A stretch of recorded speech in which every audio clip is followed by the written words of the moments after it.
کسی شخص نے خواب میں دیکھا اس کے دانت گر گئے ہیں تو کیا یہ کسی کی وفات کی علامت ہے؟ پریشان ہیں، اس کا جواب دیجیے۔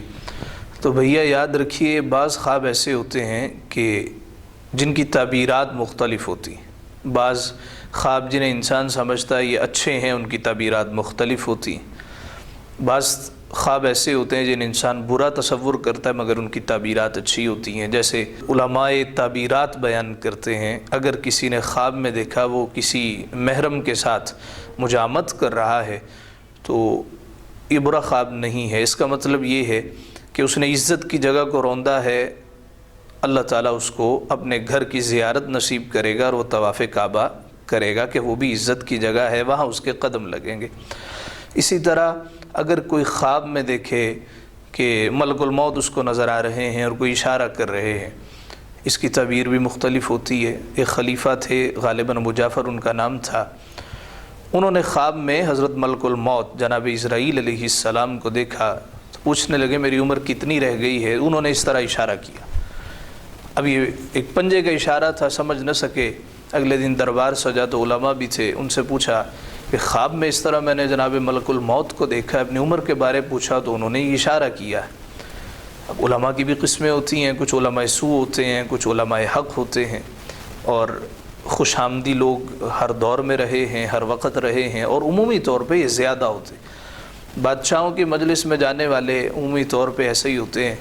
تو علماء میں سے کثیر تعداد میں علماء اس بات پہ متفق ہوئے، جناب ان کے کہنے کا اشارہ یہ تھا کہ اللہ آپ کو 500 سال عمر عطا کرے گا۔ بعض علماء جو ذرا ڈیسنٹ تھے وہ سوچ میں پڑ گئے کہ 500 سال اس امت کی عمر ہی نہیں ہے، 500 سال عمر۔ کہنے لگے بادشاہ سلامت، اس کا مطلب یہ ہے کہ آپ کی عمر ابھی 50 سال ہے، گھبرانے کی ضرورت نہیں ہے۔ لیکن بادشاہ کی تسلی تشفی نہ ہو سکی، اس نے کہا کسی ماہر تعبیرات کو بلایا جائے۔ کہا کہ جو علماء حق ہوتے ہیں جن کی تعبیر پہ دل مطمئن بھی ہو جاتا ہے، وہ اس طرح بادشاہوں کے درباروں کے چکر نہیں لگاتے۔ اچھا پھر مجھے لے چلو، تو اللہ والے تھے، ان کے پاس چلے گئے۔ ان کو جا کے یہی واقعہ خلیفہ نے ذکر کیا کہ جناب والا خواب میں مجھے نظر آیا ہے۔ وہ کہنے لگے کہ ملک الموت نے جو 5 کا اشارہ کیا ہے، اس کا مطلب یہ ہے کہ 5 چیزوں کا علم صرف اللہ کو ہے، ملک الموت کو بھی نہیں ہے۔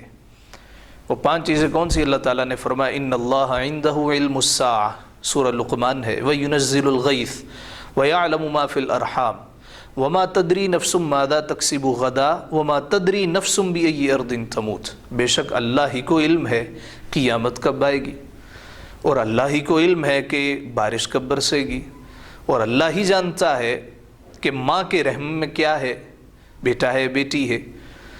وَمَا تَدْرِي نَفْسٌ مَاذَا تَكْسِبُ غَدًا، کل کیا ہوگا اللہ ہی جانتا ہے، اور یہ بھی اللہ جانتا ہے بِأَيِّ أَرْضٍ تَمُوتُ، تم کس زمین پہ مرو گے، موت کہاں پہ آئے گی، یہ بھی اللہ جائے۔ 5 علوم ہیں، یہ اللہ ہی کے لیے خاص ہے، یعنی قطعی علم ان کا فقط اللہ ہی کی ذات کو ہے۔ ہاں اللہ اگر کسی کو عطا کر دے تو اس کی مہربانی ہے۔ اللہ تعالیٰ کی عطا سے مصطفیٰ بھی جانتے ہیں، حدیث پاک ہے، بدر کے میدان میں آپ نے نشان لگائے، یہاں پہ ابو جہل مرے گا، یہاں پہ عتبہ مرے گا، یہاں پہ شیبہ مرے گا۔ راوی کہتے ہیں ایک سوتر کا بھی فرق نہیں ہوا۔ اسی طرح سائنٹسٹ بتا دیتے ہیں بارش کس دن ہوگی اور کتنے % چانسز ہے، یہ بھی بتا دیتے ہیں۔ اسی طرح ڈاکٹرز حضرات الٹرا ساؤنڈ کے ذریعے بتا دیتے ہیں کہ ماں کے رحم میں جو بچہ ہے اس کی جنس کیا ہے۔ اگرچہ وہ 100% تو نہیں ہوتا، مگر اللہ کی عطا سے کچھ نہ کچھ اللہ عطا کر ہی دیتا ہے، اللہ نے عطا کیا ہے۔ ان 5 علوم کا تعلق خاص اللہ کے ساتھ ہے۔ اللہ ہی حقیقتاً اور قطعی طور پہ جانتا ہے کہ کوئی آدمی کب مرے گا، بارش کب برسے گی، کل انسان کیا کرے گا، ماں کے رحم میں کیا ہے، اس کا علم فقط اللہ ہی کی ذات کو ہے۔ تو بادشاہ مطمئن ہو گیا، جی آپ نے بات بالکل بجا فرمائی ہے، یہ 5 بتانے کا مطلب یہی تھا۔ یہ ہیں علم تعبیر کو جاننے والے۔ بقیہ جو آپ نے ذکر کیا کہ دانت ٹوٹے ہیں، حضرت محمد بن سیرین رحمۃ اللہ تعالی علیہ نے اس کی تعبیر کچھ اس طرح بیان کی ہے کہ اگر کسی کے دانت ٹوٹ کے جھولی میں آ گرے اور وہ شادی شدہ ہو، اللہ تعالیٰ اس کو اولاد عطا کرے گا۔ اور اگر کوئی شادی شدہ نہ ہو، اس کے دانت ٹوٹ کے جھولی میں گرے، نیچے نہ گریں، اس کا معنی اور مفہوم یہ ہے کہ اللہ تعالیٰ اس کو مال و دولت نصیب کرے گا۔